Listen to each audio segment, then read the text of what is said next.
Well, let's take up the next numerical, which is based on a graph, and from the graph you're supposed to calculate the distance traveled. The speed time graph of a particle moving along a fixed direction is shown in the figure. Obtain the distance traversed by the particle between t is equal to 0 to t is equal to 10 seconds, t is equal to 2 to t is equal to 6 seconds. So the question is pretty simple. Let's have a look at the graph before we start looking into what has to be done. So you have a speed time graph. So you have the time being graduated as 0 seconds, 5 seconds and 10 seconds. And on the speed you have 12 meter per second, right? So this will be in seconds and this is in meter per second. Now you have to calculate the distance traveled by the particle during this time interval 0 to 10 seconds. So let's take the first part of the problem. Let me evaluate the distance traveled from t is equal to 0 to t is equal to 10 seconds. Now how do you do that? We know that the area under speed time graph actually gives you the distance traveled by the particle. So during that time, so 0 to 10 seconds, you see that this, you have to actually calculate the area under the entire triangle. So that will be equal to base half into area of a triangle is half into base into height. So let me name this triangle as, let's say, A, B and C, and since I need height, I call this as say G. So the area of the triangle is half into base will be BC, the length of BC, into height, which is length of AG. So the length of the base is 10 and height is 12, right? So you can easily calculate the area under the given time. So we'll go about it. First one, distance traveled, I'll call it as S instead of X. So you can even call it as X, which is the general notation usually used in class 11 ncert text. So S should be equal to the area of triangle ABC, or in other words, it's the area under the velocity time graph or the speed time graph. Okay, so that's nothing but half into base into height, B into H. This is again nothing but half into base is BC into height is AG. So I'll just substitute the values. S should be equal to half into base is 10, height is 12. So 2 ones are 2 5s are. So we know S is 5 into 12, which is nothing but 60 meters. You can even calculate the average speed for this time interval. So how do you calculate the average speed? V average is the distance traveled over that period to the time taken, right? So that is 60. The time is 0 to 10 seconds, so delta t would be 10. So this is nothing but 6 meters per second. So this is how you calculate. Now the second part of the problem, you have to evaluate it for t is equal to 2 seconds and t is equal to 6 seconds. But we do not have the information of how much is the velocity at t is equal to 2 seconds. So if I call somewhere, I mean, if this is 4, 3 and so when this is 2, I don't know what is the value of the speed, right? So that is unknown.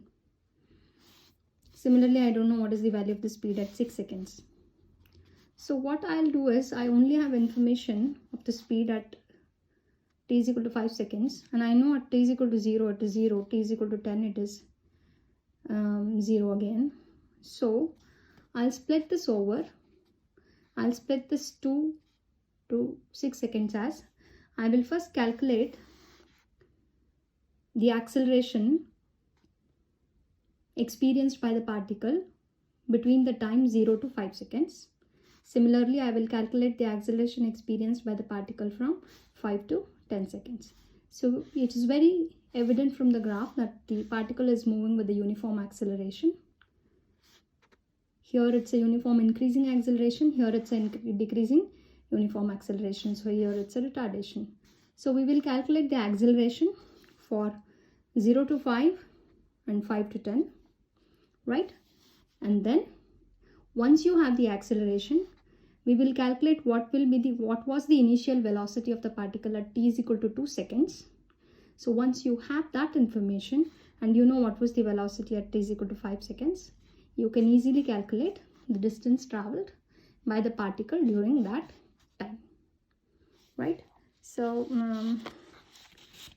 let me first split it so that it becomes easy for us to actually evaluate. So I'll split the problem into two parts. Let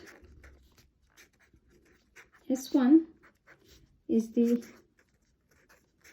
distance covered by the particle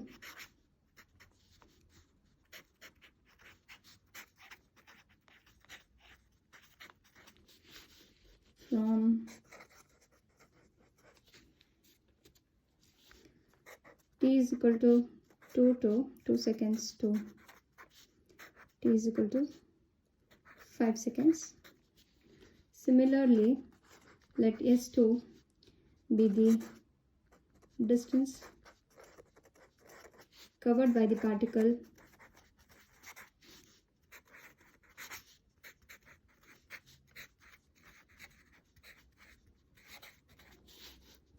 from t is equal to 5 seconds to t is equal to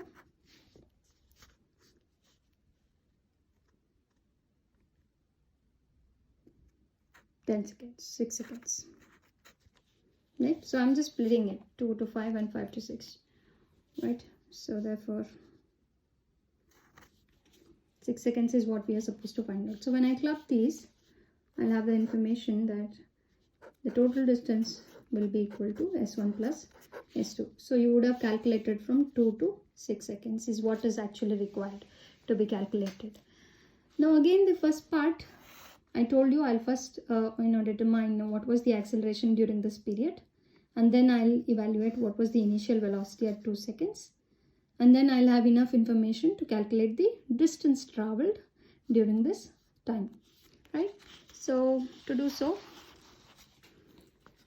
again part 1, acceleration experienced. A stands for acceleration experienced during t is equal to 0 to t is equal to 5 seconds. So I will actually calculate for the entire period. So using one of the equations of motion, that is v is equal to v naught plus at. So I know v is the velocity, final velocity. So velocity at 5 seconds, it's been given in the graph, which is 12. V naught, which is the initial velocity at t is equal to 0, which was 0, plus a is unknown, right? And time is, what is delta t? It is 5 seconds. So this will be 12 is equal to 5 times a, or in other words, a is equal to 12 divided by 5. So you can actually divide this 5 and 12. So 5 2s are 10. You have 2. You keep a decimal point, borrow 0. So 4s are 20. So there you have 2.4 meter per second square. So that is the uniform acceleration with which the particle is moving over a period of t is equal to 0 to t is equal to 5 seconds. Now when I have the acceleration, so the acceleration would be same at 2 seconds, 0 second, 1 second, 2 second, 3 second, 4 second until 5 seconds. So because it's moving with a uniform acceleration, so the acceleration has one single value, which is 2.4 meter per second during this time interval. Now with this information, I can easily calculate the velocity at t is equal to 2 seconds. So therefore what I do is, velocity at t is equal to 2 seconds is what needs to be calculated. For that I again make use of the equation of motion, v is equal to v naught plus at. So v naught is 0. V is the velocity at 2 seconds, which needs to be evaluated, which is an unknown quantity. Plus the acceleration is 2.4, right? And time is, we have to evaluate it for 2 seconds. So therefore the velocity would be simply 4.8 meter per second. So this is the velocity experienced by the particle at t is equal to 2 seconds. Now you know the velocity at t is equal to 2 seconds. You also know the velocity at t is equal to 5 seconds. So it becomes easy for you to calculate the distance traveled. So distance traveled between t is equal to 2 seconds to t is equal to 5 seconds. So S is V naught into t plus half at square, right? So V naught is the initial velocity at 2 seconds, which we have found out to be 4.8. Now what is t? The time. What's the time difference from 5 seconds to 2 seconds? It is 3. So we substitute 3 plus half into the acceleration experienced was 2.4 throughout the motion from 0 to 5. So the value remains the same into 3 whole square. So when you multiply 4.8 into 3, you get 8 3s are 24. And then you have to carry over 3 4s are 12 plus 2. It's going to be 14.4, right? Plus. So this becomes, okay, you know, 2.4 divided by 2 is 1.2 into 3. So this is simply 14.4 plus 12 3s are, we know, sorry, this is 3 times, 3 to the power of 2. This has to be 6. So this will be 12, 6 are 72. So you have a decimal point after one digit. So I keep the decimal point after one digit. Now you have to simply add these. 14.4 and 7.2, you get 6. 4, 7 is 11. So it is simply 21.6. So therefore, the total distance traveled is 21.6 meters. We call this as S1. This is during the time interval t is equal to 2 to 5 seconds, right?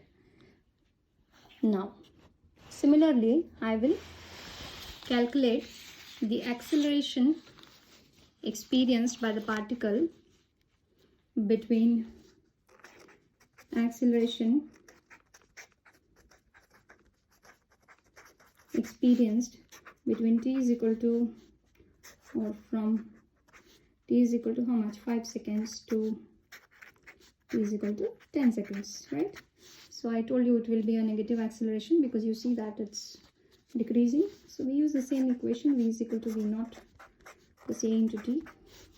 V is the final velocity, which is 0. At t is equal to 10 seconds, you see that the graph shows that the speed is 0, right? V naught is the velocity at t is equal to 5 seconds here. So it was 12 plus a into t, right? Now 10 minus 5 is 5.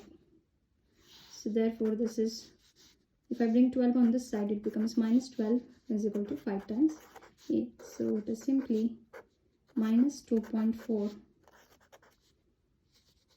meter per second square. So it is constant, but you see that there is a decrease in the value of the acceleration, negative acceleration. Now I can easily calculate the distance traveled.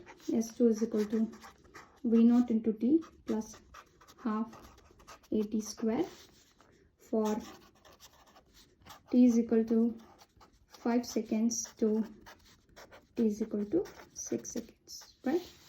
So v naught is the velocity at 5 seconds, that is 12. Time is 5, 6 minus 5 is 1, plus half into acceleration is minus 2.4 into, this is again 1 square. So this becomes 12. Now this becomes minus 1.2, and then you have 1. So it is simple, 12.0 and you have 1.2. So this is 8. This is 1 minus 1 is 0. You have 10.8. So it has traveled a distance of 10.8 meters. So if you have to calculate the total distance traveled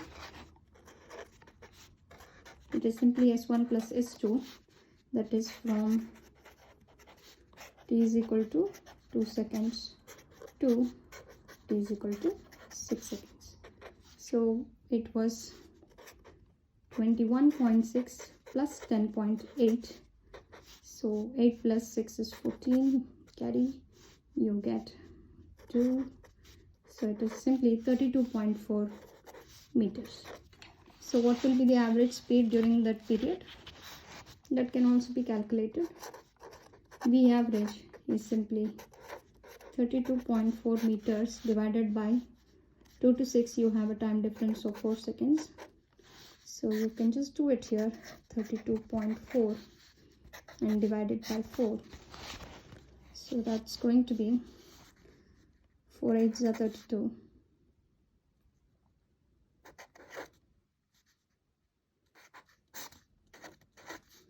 So you just keep a decimal, borrow 0, and then you borrow this.